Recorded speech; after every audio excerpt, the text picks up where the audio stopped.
ladies and gentlemen.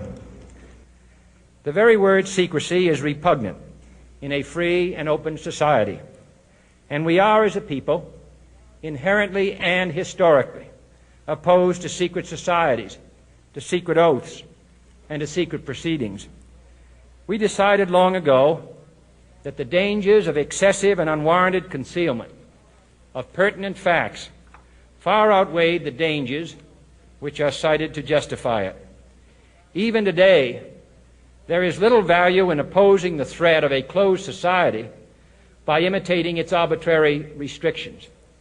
Even today, there is little value in ensuring the survival of our nation if our traditions do not survive with it. And there is very grave danger that an announced need for increased security will be seized upon by those anxious to expand its meaning to the very limits of official censorship and concealment. That I do not intend to permit to the extent that it's in my control. And no official of my administration, whether his rank is high or low, civilian or military, should interpret my words here tonight as an excuse to censor the news, to stifle dissent, to cover up our mistakes, or to withhold from the press and the public the facts they deserve to know. For we are opposed around the world by a monolithic and ruthless conspiracy that relies primarily on covert means for expanding its sphere of influence, on infiltration instead of invasion, on subversion instead of elections, on intimidation instead of free choice, on guerrillas by night instead of armies by day. It is a system which has conscripted vast human and material resources into the building of a tightly knit, highly efficient machine that combines military, diplomatic, intelligence, economic, scientific, and political operations. Its preparations are concealed, not published. Its mistakes are buried, not headlined. Its dissenters are silenced, not praised.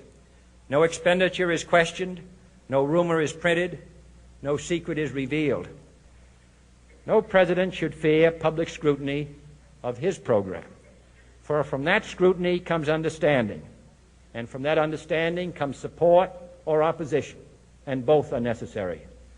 I am not asking your newspapers to support an administration, but I am asking your help in the tremendous task of informing and alerting the American people.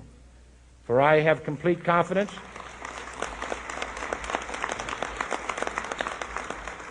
in the response and dedication of our citizens whenever they are fully informed. I not only could not stifle controversy among your readers, I welcome it. This administration intends to be candid about its errors. For as a wise man once said, an error doesn't become a mistake until you refuse to correct it. We intend to accept full responsibility for our errors, and we expect you to point them out when we miss them. Without debate, without criticism, no administration and no country can succeed, and no republic can survive. That is why the Athenian lawmaker Solon decreed it a crime for any citizen to shrink from controversy. And that is why our press was protected by the First Amendment, the only business in America specifically protected by the Constitution, not primarily to amuse and entertain, not to emphasize the trivial and the sentimental, not to simply give the public what it wants, but to inform, to arouse, to reflect, to state our dangers and our opportunities, to indicate our crises and our choices, to lead, mold, educate, and sometimes even anger public opinion. This means greater coverage and analysis of international news, for it is no longer far away and foreign, but close at hand and local. It means greater attention to improved understanding of the news, as well as improved transmission.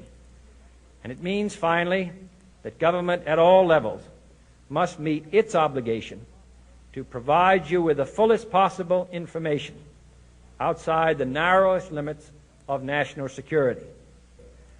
And so it is to the printing press, to the recorder of man's deeds, the keeper of his conscience, the courier of his news, that we look for strength and assistance, confident that with your help, man will be what he was born to be, free and independent.